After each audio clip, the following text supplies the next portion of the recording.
이 부분 뭐 출제 비중은 일단 2개죠. 그래서 이제 올해도 주택임대차 계약 신고가 들어왔기 때문에 뭐 2-3개 정도는 출제하지 않겠느냐 이런 생각을 하고 있고, 여기서는 내용이 지금 방대한데 말이에요.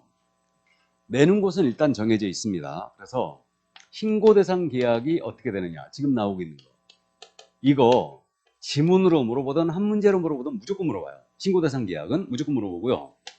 그 다음에 신고 절차 관련해서는요, 내는 곳이 신고 기한, 신고 의무자, 다음에 신고사항,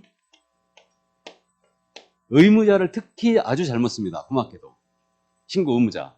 그래서 당사자 직거래하면 공동신고 들어가야 되죠. 국가 등이 당사자에 포함되어 있다. 그럼 국가 등이 해야 되죠. 중개거래는 개국해야 되고요. 그러니까 이걸 생각보다 아주 잘못 씁니다. 그래서 절차에서는 이거를 이제 요거에 주안점으로 물어보고 있고, 올해는 지금 신고사항도 주의해야 되겠죠. 이 부분이 대폭 개정됐으니까 지금. 그래서 이제 이해해 두시고, 그 다음에 또 잘 묻는 게 뭐냐면 신고서 작성 요령이 있죠. 부동산 거래계약 신고서 작성 요령. 이거 꼭 물어봐야 되죠. 그래서 있잖아요. 신고서 작성 요령 있잖아요. 우리가 실무 가면 확인 설명서든 부동산 거래 신고서든 무조건 써야 되죠. 그러니까 이거 반드시 물어봐야 되는데, 유일하게 30회 때만 설명서 작성 요령, 신고서 작성 요령이 있죠. 이걸 다 빼먹었어요. 그러니까 그걸 빼먹었는데 이거는 매회 출제합니다. 그래서 일단은 요거고, 올해는 주안점으로 더 봐야 될 게 주택임대차 계약 신고예요. 이게 추가된 거니까.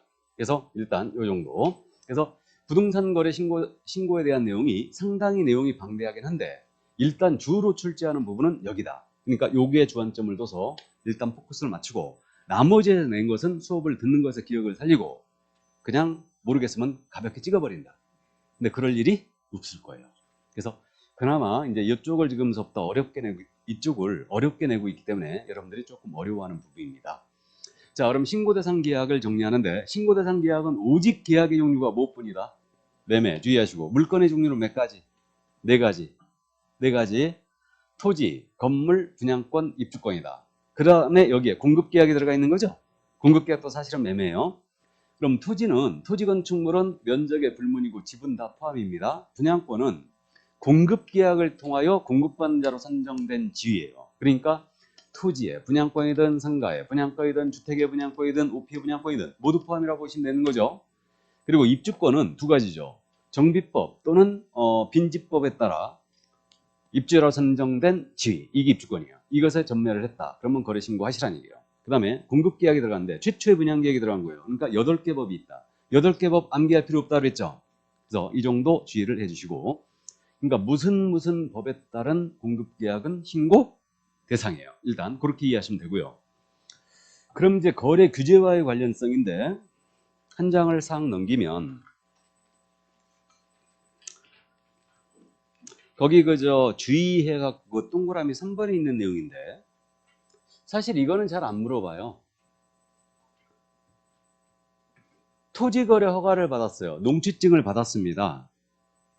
그렇다 하더라도 매매라면 모두 부동산 거래 신고 다시 해야 돼야 돼. 해야 됩니다. 근데 이거는 솔직히 잘 안 물어봐요. 근데 요거는 잘 묻죠.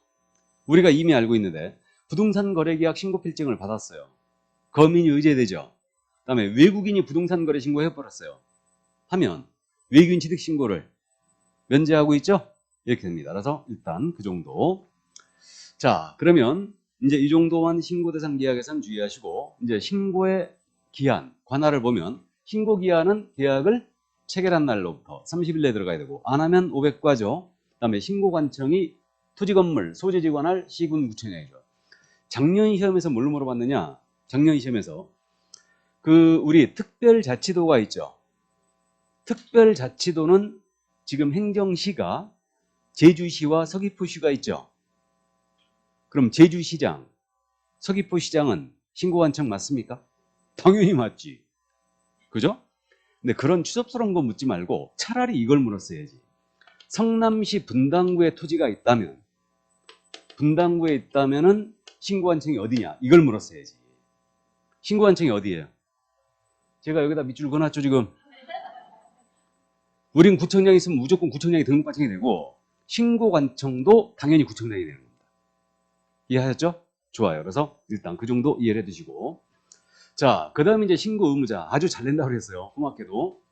당사자가 쌍방 직거래했습니다. 당사자가 공동신고 들어가는 거예요. 그러니까 공동으로 신고해야 되고, 공동으로 신고서를 제출해야 한다고 내면요. X죠? 그래서 공동으로 신고. 1인 제출해도 상관없죠. 그 다음에 일방이 국가 등이 있었다. 국가, 지방자치단체, 공공기관, 지방공사가 있었어요. 그럼 누가 신고해야 된다? 국가 등이 신고해야 된다. 타방이 신고 의무가 없어요. 이 점 아주 잘 내고 있고. 그 다음에 일방이 신고를 거부했다. 그럼 다른 일방이 단독신고사유서와 계약사본을 첨부하여 단독신고할 수 있죠. 이때 전자신고 안 됩니다. 이때는 신고 거부로 인한 단독신고 시에는 전자신고 안 돼요. 그렇게 되고, 그 다음에 개공이 중개했다. 그럼 개공이 직접 신고할 의무가 있고 당사자에게는 신고 의무가 없고요. 공동중개 시에는 공동으로 신고해야 됩니다. 이렇게 돼 있고요. 그럼 당연히 공동 개공 중에 한 명이 신고를 거부했다. 다른 일방이 단독 신고할 수 있죠. 그러니까 이 정도 신고 의무자. 여기까지가 제일 잘 물어보는 거고요. 자, 그러면 이제 나머지 신고사항에 대한 사항을 우리는 정리하고 해야 돼요. 그러니까 신고사항은 공통적으로 신고할 사항은 당목계대 개조로 함기했죠. 그래서 당사자, 목적 부동산, 그다음에 계약의 연월일, 대금의 정산평가, 계약공사, 조건기한인데 당목계대 개조가 바로 거민계약서 필수기사항인데 이게 내용이 똑같다. 당사자 인적사항이고 부동산의 소유지, 면적, 지목 이런 것들이고요. 계약일, 중도금액일, 잔금지기일 신고되고 실제 거래가 들어가야 돼요. 이게 누가 어떤 부동산을 언제 얼마에 거래했느냐죠. 이게 핵심 아니에요. 여기에 개공과 조건기한이 들어가 있는 거예요. 이 공통으로 무조건 들어가야 되고 당사자 직거래의 시는 당연히 개공에 관한 사항은 신고사항이 아닙니다. 이때 이제 추가된 게 법인이 주택을 거래하더라. 그럼 주의할 점이 법인이 주택을 거래할 때만 규제하는 거죠 지금. 그러면 법인이 상가를 사거나 토지를 산다. 이때는 이런 사항이 아니죠. 신고사항이 아닙니다. 법인이 주택을 거래했을 때 이때는 법인의 등기 현황 들어와야 되고 상대방이 그 법인의 임원인지 나아가 그 임원과 친족관계에 있는지 무조건 신고 들어와야 돼요. 왜 그랬냐면 법인이 그 임원과 짜고 칠 수 있다는 얘기죠. 시세가 10억인데 15억에 거래했다는 얘기예요. 그러니까 가격 상승을 부추길 수 있기 때문에 그거 임원과 관계가 있는지를 일단 신고하게 돼 있고 다만 당사자 중 국가 등이 포함되어 있거나 분양권이라든가 이 분양 공급계약이나 전매계약은 일단 지외예요. 왜 그러냐면 공급계약은 기본적으로 공급자가 법인이거든. 법인이에요. 그러니까 일단은 그건 지외시켰습니다. 그래서 이때는 이제 요 등기현황과 그 상대방 임원인지 여부를 신고할 필요가 없고요. 자, 그러나 이번엔 법인이 주택을 매수하는 거예요. 주택을 사는 겁니다. 이 주택을 법인이 살 때 이때 법인은 무조건 자금 조달 계획 들어와야 되죠. 이 주택의 취득 목적 및 취득 자금 조달 계획이 들어와야 되고 투기과일 주근에 소지하는 주택을 매수했을 때는 자금 조달의 증명서류까지 뭐 들어와야 되죠. 그래서 이제 이렇게 됩니다. 그래서 그럼 법인은 이렇게 되네요. 법인이 주택을 산다. 그럼 내야 될 서류가 이렇게 되네요. 법인 주택거래계약 신고서가 있어요. 그러니까 부동산 거래계약 신고서에다 첨부할 서면이 법인 주택거래계약 신고서가 있고 그 다음에 주택을 지금 샀으니까 이거 취득자금 조달 계획 및 입주 계획서 들어와야 되죠. 취득자금 조달 계획 및 입주 계획서 이게 서식이 있어요. 들어와야 되고 이게 투기과일지구였다. 투기과일지구라면 자금 조달의 증명 서류까지 들어와야 되죠. 그러니까 이게 법인의 경우는 이렇게 다 들어와야 되고 그러면 이게 신고서에다 요 서류들이 첨부가 돼 있어야 된다는 얘기예요. 법인의 경우는 이렇게 되고 자 이번엔 법인이 아닌 자예요. 개인입니다. 개인이 실제 거래가가 얼마 이상 주택? 6억 이상인 주택이죠. 을 매수하거나 투기과일지구나 조정대상 지역에 소지하는 주택을 매수했어요. 그러면 이 얘기네요. 투기과일지구나 조정대상 지역이라면 이거는 금액 기준이 관계없죠. 금액에 관계없이 무조건 자금조달계획과 입주계획 들어와야 되죠. 입주계획 들어와야 되고 비규제 지역이라면 거래금액이 얼마 이상? 6억 이상이죠. 이때는 자금조달계획 입주계획이 들어와야 돼요. 그러면 우리 지금 현재 서구는 투기과일지구로 묶인 거 맞아요? 맞습니까? 그러면 우리 서구에서는 금액에 관계없이 무조건 주택을 매수했다면 자금조달계획 입주계획 들어와야 되죠. 이렇게 됩니다. 그리고 투기과일지구니까 자금조달의 증명서류까지 모두 첨부해야 돼요. 됐습니까? 여기까지. 그래서 요게 바로 이제 요 신고사항에서 우리가 주의할 점이었어요. 머릿속에 그려져요? 머릿속에 딱 떠올라야 됩니다. 법인이 주택을 샀어요. 자금자 입주계획 들어와야 되죠. 지역에 관계 있다 없다? 없다. 금액에도 관계가 없다. 개인이에요. 개인이 주택을 샀다. 그럼 개인은 투기과열지구나 조정대상 지역이라면 금액에 관계없죠. 무조건 자금자 입주계획 들어와야 되고, 비규제 지역이라면 얼마 이상? 6억 이상이었다. 이때는 자금자 입주계획이 들어와야 된다. 감 잡았죠? 이 정도. 그러니까 머릿속에 그려져야 됩니다, 이게. 자, 그럼 이제 신고사항을 봤고요. 이제 절차에 관한 문제로 넘어가는데, 자금자 주택 입주계획. 요거 신고 의무가 어떨 때 이제 발생하느냐 이 문제인데, 물건의 종류는 무엇뿐이라고? 주택이다. 주택이고, 법인이 주택을 매수할 때는 거래 금액과 지역에 관계없어요. 그다음에 투기과열지구 조정대상 지역은 법인이든 개인이든 거래 금액을 따지든 안 따지든 모두 자금자 입주계획 들어와야 되죠. 이렇게 되고, 그 다음에 법인 외이자는 실제 그러니까 6억 이상을 주택을 매수하는 경우, 이때는 비규제 지역이었다면 자금자 입주계획을 신고 들어간다. 다만 일방이 국가대행 경우는 제외예요. 일방이 국가대행이 있었다. 그럼 그때는 자금자 입주계획을 내지 않습니다. 일단은. 자, 그럼 그 정도 이해해 두시고요. 이제 넘어갑니다.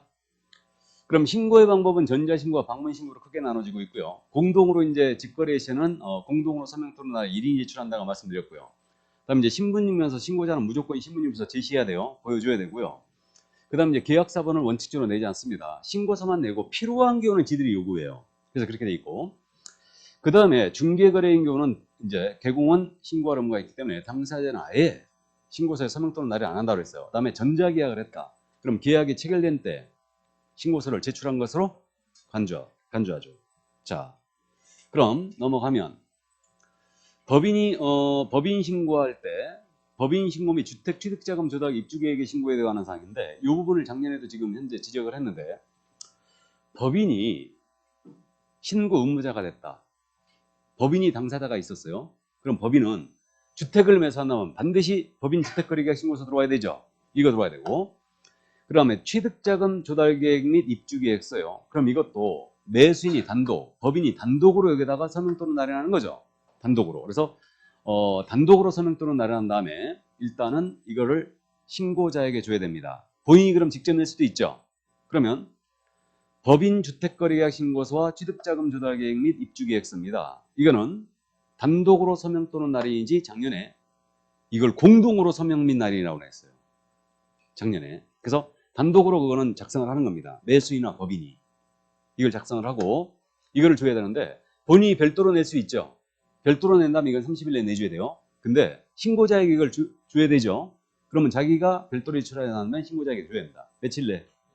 25일이죠. 그러니까 25일 내에 주고, 이때까지 안 주면 본인이 직접 내야 됩니다. 그럼 이거 30일 내 안 내면 어떻게 될 것 같아요? 법인이 주택을 거래했는데 주택거래약 신고서를 내지 않거나, 또는 30일 내에 안 내거나, 신고자에게 25일 내에 안 주거나, 그리고 별도로 제출도 안 했어요. 이거 어떻게 될 것 같아요? 네? 일단 신고필증 안 주겠죠. 그리고 신고 위반이죠. 지금 안 냈죠. 서류를 500만 원가트를 참고하세요. 그는. 자, 그럼 그렇게 되고요. 안 한 거와 똑같아요. 그렇게 되면. 자, 이제 제출 대행에 대한 부분인데, 제출 대행은 전부 다 인정을 하고, 다만 전자문서 신고할 때는 제출 대행을 인정한다 안 한다? 안 하는 거 알고 있고, 이때 제출 대행자는 위임장이 있어야 되죠. 자필 서명한 위임장과 위임한 자의 신분증 사본이 있어야 돼요. 이걸 제출해야 됩니다. 이렇게 되고, 소공 사망 개공을 대행할 수 있죠. 이때 소공은 개공을 대행할 때 개공의 자필 서명 위임장 같은 거 낸다 안 낸다? 안 낸다. 알고 있고요. 그다음에 신고필증을 지체 없이 발급하는 거예요. 그럼 범인이 의뢰된다는 거 알고 있고요. 그 법인 주택거래계약 신고서, 취득자금 조달계약서 같은 거 전부 다 이제 첨부가 돼야지만 이거를 신고필증을 내주게 돼 있고요. 그다음에 외국인 신고 내용 제출 알고 있습니다. 외국인에게 신고증이 발급이 됐다. 신고가 들어왔어요. 외국인 신고가. 그럼 이때는 이거 자주 있는 게 아니니까 우리 신고관청은 분기 종료한 날부터 몇 개월? 1개월 내에 시도의사에게 제출해야 되죠. 그럼 보고해주고, 시도의사는 이걸 쫙 모아서 다시 1월 내에 누구한테? 국토부 장관에 제출합니다. 다만 세종특별자치시장은 직접 국토부 장관에 제출하는 거죠. 분기 종료부터 1월 내에. 1월. 기억하고 있죠? 이 정도. 그래서 이해를 해두시고요. 자, 그러면 이제 넘어갑니다. 해제 등의 신고인데 이 해제 등의 신고에 대해서는 주의할 점이 우리 개공한테는 해제 신고 의무가 있다 없다? 없다. 당사자가 해제 신고해야 되죠. 해제가 확정된 날로부터 며칠? 30일. 안 하면 500과, 안 하면 500과 이렇게 되고, 그 다음에 이제 해제 확인서를 지체 없이 발급을 하게 돼 있고요. 이때 전자계약을 했는데 해제가 됐다. 그러면 전자계약 시스템에서 만약에 해제가 확정이 됐다. 그러면 해제가 된 때 해제 신고 제출한 것을 간주하고 있죠. 당연한 얘기고. 자, 그 다음에 이제 검증을 들어갑니다. 그럼 신고 필증 나갔어요. 그럼 적정 부적정 결과하는데 검증하는데 검증은 누가 해야 된다? 신고 관청이. 검증 체계 구축 운영은 국장이 한다. 이 결과를 세무상에 통보해 주게 돼 있죠. 그럼 세무상 통보 기한은 정해진 바가 있다 없다? 없다. 그럼 세무상은 과세 자료로 활용할 수 있다. 감 잡으세요. 그냥 잘 묻진 않는 부분이지만 이해해 두시고. 다음에 조사입니다. 검증은 해야 된다 할 수 있다. 해야 한다. 근데 조사는 할 수 있다. 그러니까 우리가 신고서만 내는 거예요. 필요하면 지들이 계약서라든가 대금자료 한번 보자. 이거 요구할 수 있어요. 그러면 이때 국장도 지금 현재 이거 조사를 들어갈 수 있죠. 이게 할 일이 그래서 더럽게 없는가 보라고 그랬어요. 그래서 이제 국장은 직접 또는 공동으로 이제 할 수 있다고 돼 있고요. 그럼 이때 위반 사실이 확인이 되면 이거 고발 통보할 수 있죠. 관계기관에다가. 당연한 얘기고 이거는. 그 다음에 조사 결과를 보고합니다. 그러면 신고관청이 신고 내용에 대한 조사를 했어요. 그러면 이 결과를 시도지사에게 보고하죠. 이건 날짜가 없어요. 그런데 시도지사는 안 할까봐 조사 결과를 쫙 모아서 국장에게 보고해야 되죠. 보고하는데 이거는 월 1회는 하라. 안 할까봐. 그러니까 조사와 검증에서는요. 유일하게 숫자가 들어가 있는 게 이게 월 1회밖에 없어요. 됐습니까? 이 정도 감만 잡고 계세요. 그래서 감만 잡고 계시고, 자, 그럼 이제 정정과 변경 신고가 나오는데 이 부분을 여러분들이 어려워하는데, 참고로 정정과 변경을 언제 출제했냐면요. 22회 때 냈다가 24회 때 냈어요, 또. 그러니까 23회를 쉬고 24회 때 냈거든요. 이때 똑같은 문제를 냈어요. 22회 때 냈던 문제를 24회 때 또 냈습니다. 똑같은 문제를 냈고, 그랬다가 쭉 쉬다가 지금 30회 때 출제가 됐죠. 그리고 31일 또 쉬었죠. 그럼 규칙상으로 봤을 때는 32회 때 내야 되네? 맞죠? 근데 저는 안 낼 걸로 일단 보이는데 이해만 해두세요. 왜? 올해는 주택임대차 계약 신고를 내야 되거든요. 이게 실무적으로 주택임대차 신고를 안 내면 이건 나쁜 놈이지. 출제자가 뭐가 문제가 있는 거지 지금. 해야 되니까. 그렇기 때문에 내야 되고. 그럼 정정에 대해서는 잘못됐을 때 해야 된다 할 수 있다. 할 수 있다고 했어요. 이 정정은 감을 그렇게 잡자고 했어요. 부동산 거래 신고의 핵심적인 사항은 정정이 안 된다. 그럼 핵심적인 사항이 뭐냐? 누가 어떤 부동산을 언제 얼마에 거래했냐가 핵심이라고 했죠. 그러면 매도 매수인의 성명, 당사자의 성명입니다. 성명, 주민번호 같은 건 정정이 돼요, 안 돼요? 안 되죠. 이건 당사자가 바뀌는 거예요. 그러나 당사자의 주소가 잘못돼 있대요. 휴대전화번호가 잘못돼 있대요. 이건 경미한 사항이죠. 정정될 테죠. 그 다음에 어떤 부동산의 소재지는 안 되겠죠. 물건이 바뀌니까. 그러나 부동산의 면적이 잘못돼 있다, 종류가 잘못돼 있다, 거래 지분이 잘못돼 있어요. 그럼 이때는 가능하겠죠. 이해되세요? 다음 세 번째, 언제? 계약일에 정정됐나 안 된다? 당연히 안 돼요. 계약 체결한 날부터 30일에 들어가야 되니까. 그 다음에 얼마에? 실제 거래가 안 되겠죠? 그럼 정정 신청은 서식이 있다 없다? 없어요. 없고요. 잘못된 부분에 바로 수정하여 서명 또는 날인 후 제출할 수 있다고 그랬어요. 이렇게 돼 있고, 다만 당사자의 주소라든가 휴대전화번호가 잘못돼 있어요. 이때는 공동으로 정정 신청에 서명 또는 날인해야 되거든요. 근데 단독으로 이때는 서명 또는 날인하여 제출할 수 있다 그랬고, 이때는 전자신고 안 돼요. 단독으로 하는 경우. 이 경우는. 그래서 참고를 해두시고요. 그럼 내용을 확인한 다음에 신고필증을 지체 없이 재발급해 줍니다. 이게 정정이었고요. 그러니까 정정은 안 되는 걸로 기억했어요, 우리가. 근데 변경신고는 잔금 빨리 주면 대금 깎아줄게. 이것 때문에 들어왔다고 그랬죠. 그럼 당사자 합의로 이건 변경하는 거예요. 그러니까 합의로 변경할 수 있는 사항이 변경신고 사항이죠. 해서 잔금 지급일, 중도금 지급일, 실제 거래 가격, 이거 다 되죠. 변경신고 되고, 공동 매수의 경우에 일부 매수를 제외시키는 변경신고는 되는 거죠. 근데 추가나 교체는 된다 안 된다? 안 된다. 그럼 매수인을 뺀다면 지분이 바뀔 수 있죠. 지분. 그럼 거래 지분의 변경 신고 되는 거네요. 그다음에 다수 물건 거래나 일부 물건을 제외시키는 거 되는 거죠. 제외시키는 거. 그러니까 물건을 제외시키면 면적이 바뀔 수 있죠. 그리고 변경 신고할 때 조건 기한이 바뀔 수 있죠. 그러니까 이게 변경 신고 사항이에요. 암기하지 말고 이해할 사항이다. 명심할게. 변경 신고는 잔금 빨리 주면 대금 깎아주고 이것 때문에 들어온 거예요. 그러니까 잔금이 실제 거래액이 되고 공동 매수 다수 물건 거래액 일부를 제외시키는 건 된다. 근데 추가 교체는 안 된다. 그럼 매수인을 뺀다면 지분이 바뀔 거다. 물건을 빼버린다면 면적이 바뀔 거다. 이해되세요? 이렇게 되고 변경 신고는 등기 전까지 할 수 있고 신고 서식이 있고 공동으로 서명 또는 나란히 제출할 수가 있는데 다만 이때 신고서만 내미 원칙인데 면적의 변경이 없이 실제 금액만 바뀌었다고 변경 신고하는 거예요. 허위 신고 가능성 있죠? 이때는 계약사본 첨부되고 이때는 전자신고 안 돼요. 이렇게 돼 있고 그 다음에 공급계약 전매계약에서 선택 품목이 바뀌었다. 그럼 이때는 단독으로 변경 신고할 수 있습니다. 이렇게 되고요. 그럼 내용을 확인한 다음에 신고 필증을 지체 없이 재발급해 줍니다. 그래서 정정과 변경을 좀 어려워요. 정정사항과 변경 신고 사항을 여러분들이 조금 암기가 좀 어렵기 때문에 그러니까 이거 암기하지 말고 이해하자고 그랬어요. 자, 그러면 이제 나머지 내용은 이제 제재에 관한 사항이거든요. 그럼 제재도 우리가 감을 잡고 있는데 3천만 원 이하 과태료 기억하고 있죠?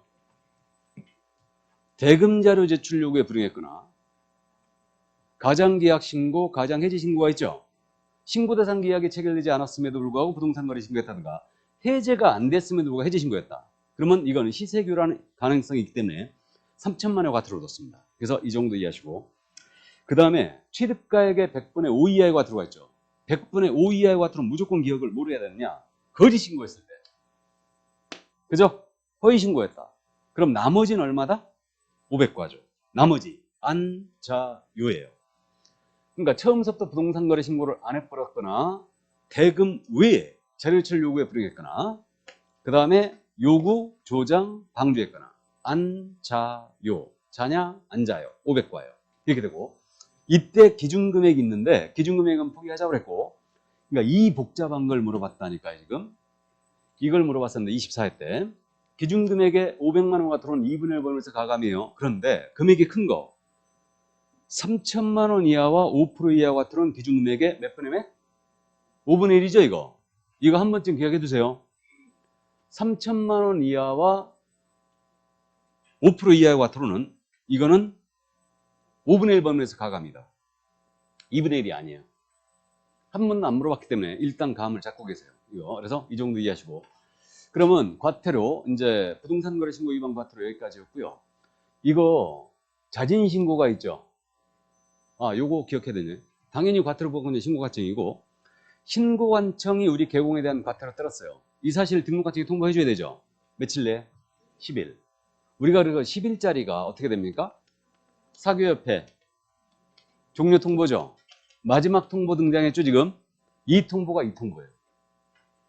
신고관청이 개공에 대한 과태료 떨었다. 등록관청에다 이 사실 통보해줘야 돼요. 등록관청에다가. 그리고 작년 시험에서 또 간만에 등록관청을 냈어요. 작년에 개공이 부동산 거래 신고한다. 등록관청에 해야 한다. OX. X죠. 어디다 해야 돼요? 신고관청에 해야죠. 그래서 등록관청에 알려주는 겁니다. 며칠 내에 알려준다? 10일. 10일 내에 알려주게 돼 있고 자진신고자 감면규정. 이거는 이제 감만 잡자고 했어요. 28회 때 지문 하나 정도밖에 안 냈거든요. 그러니까 자진신고에 대해서는 조사가 시작되기 전에 내가 위반했다고 자진신고했어요. 그러면 과태료 면제해 주죠. 조사가 시작된 후에 자진신고해도 50%는 깎아준다. 이렇게 되고 이때 어떤 걸 위반해야지 자진신고했느냐. 그럼 이거는 요구조장 방조한 자, 다음에 거짓 신고한 자, 외국인 신고 위반자, 주택임대차 계약 신고 위반자 이들은 모두 이제 주는데 안 주는 걸로 기억하자.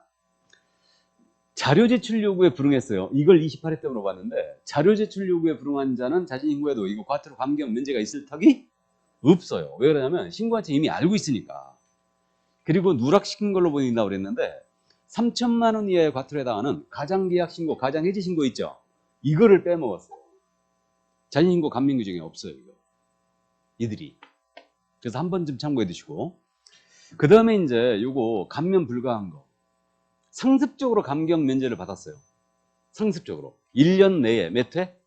3회 이상을 받았다. 그럼 이때는 상습적으로 받았으니까 감경 면제를 해주지 않습니다. 여기까지. 나머지는 신고서 작성 요령이거든요. 내용이 굉장히 많죠 지금. 그럼 요거는 깔끔하게 커피 한 잔 먹고 갈까요? 네.